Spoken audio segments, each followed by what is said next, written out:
Hi guys, Vincent here. In this third episode of the shoulder roll series, we're gonna learn a new move, the tunnel, and see, which is a new family of movements altogether, a new family of shoulder rolls altogether, and see how we can use them together with the two shoulder rolls we've been seeing so far. So the tunnel, which is one of the basic movements I talk about in my classes and workshops, and one of the basic foundations we learn in the online courses, starts from the candlestick position that we've seen together.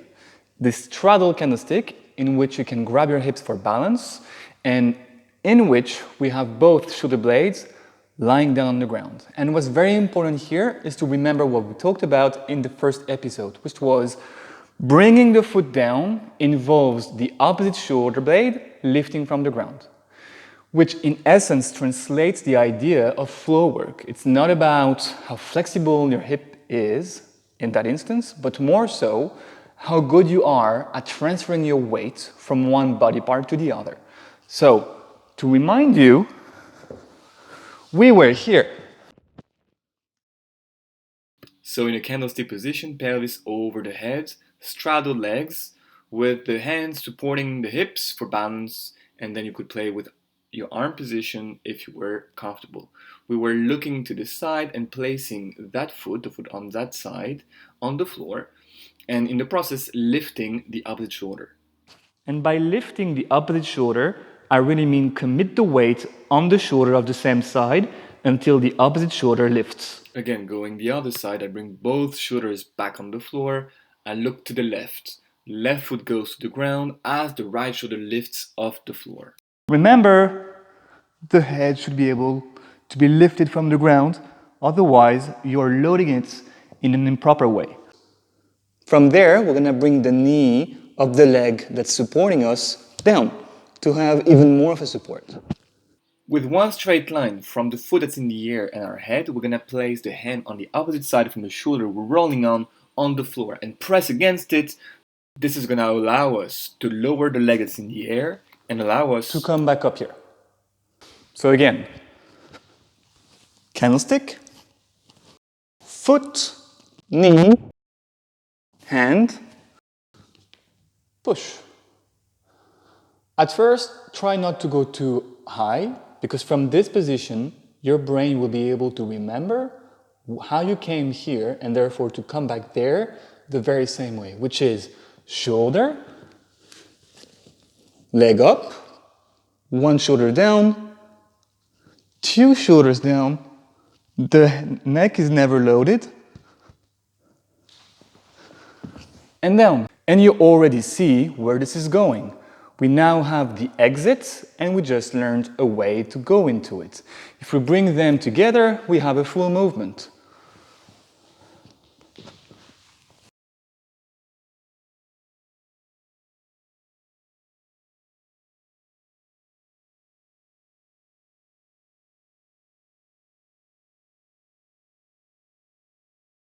One thing that really bothers people when they start with this movement is the transition into the candlestick from this sideway position here. What's really important for you to notice is that the neck is never loaded and it should be sliding on the floor as if you were trying to look between your legs. And from there, the second shoulder will, on its own, roll on the floor.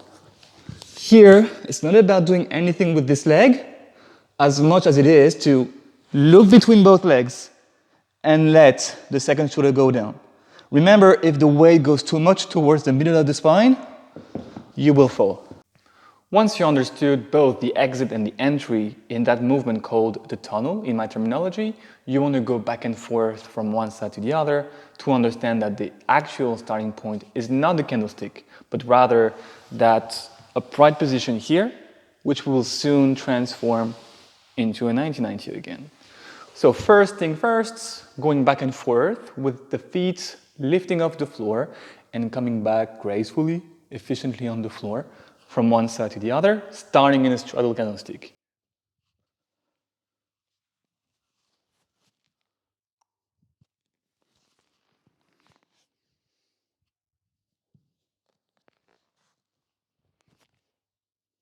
As a beginner, your priority is to not load the neck at all and find grace and efficiency in the way you pour the weight into the landing foot rather than landing like an elephant on the floor. You want to be able to gradually pour the weight. If you're not sure what I mean, I will invite you to watch my How Not to Be an Elephant on the Floor video I recently released on YouTube.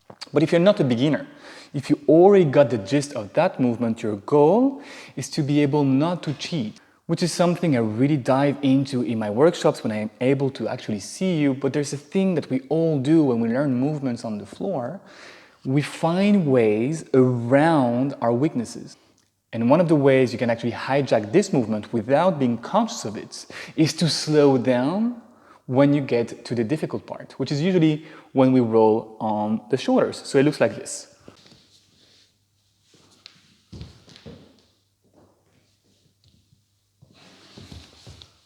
And that's not bad, but it's not perfect.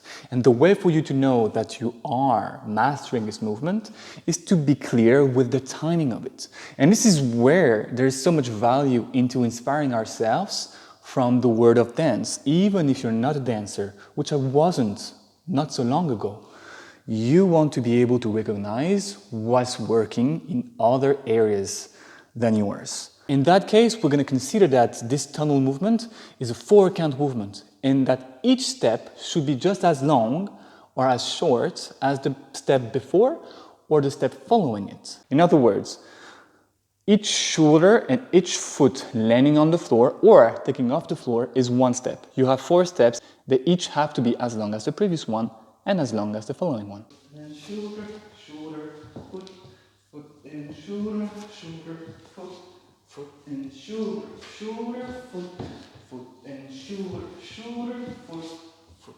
This is another ball game altogether, and you can see how much, when you actually are precise with it, how hard it becomes. It's even hard for me, no matter how many thousands of times I've done this movement, to be really, really, really precise and then each body part that actually matters on the right count. Now that we have this, it's just a matter of us being able to start from here, which is way more useful as a position than this awkward position here.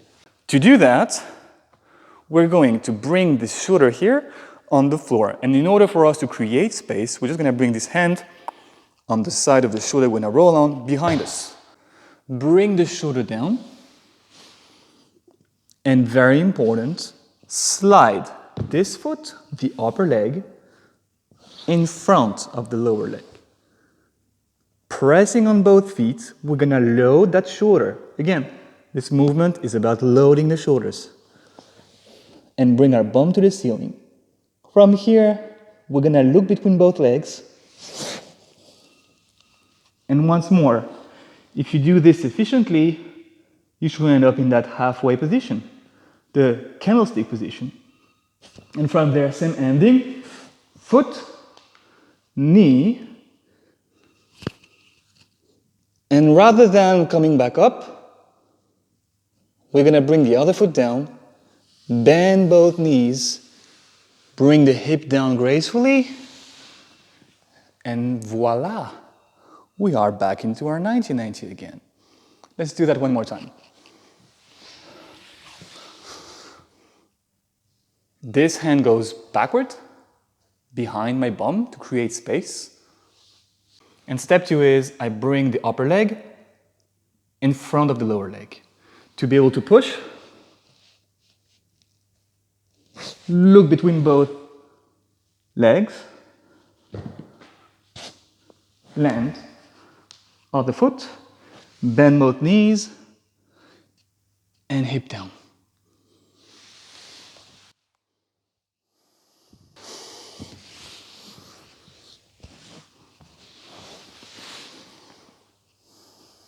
Provided that you are not loading your neck, provided that you have found efficiency in this movement, you can start sliding the feet just because your style asks for it, your style of movement asks for it, or just because you're up for a challenge.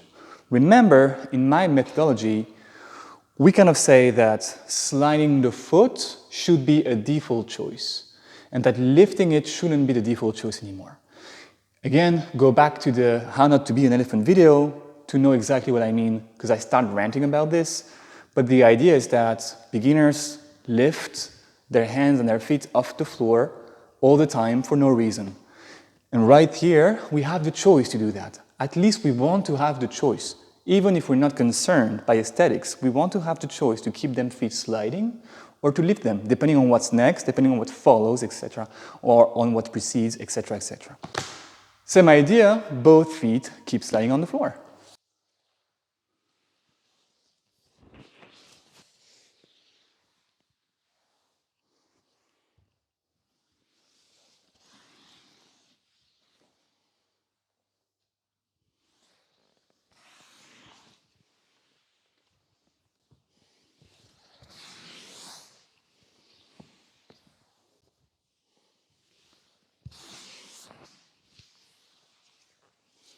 Guys, that's it for the tunnel. I hope you understood it clearly. If you've been watching all the different episodes about shoulder rolling, you should now have a variety of shoulder rolls, which we want to be able to classify into two big categories. One, the shoulder rolls that go backwards, and that's the same side shoulder roll and the opposite side shoulder roll. And then we have the sideways shoulder roll we just learned.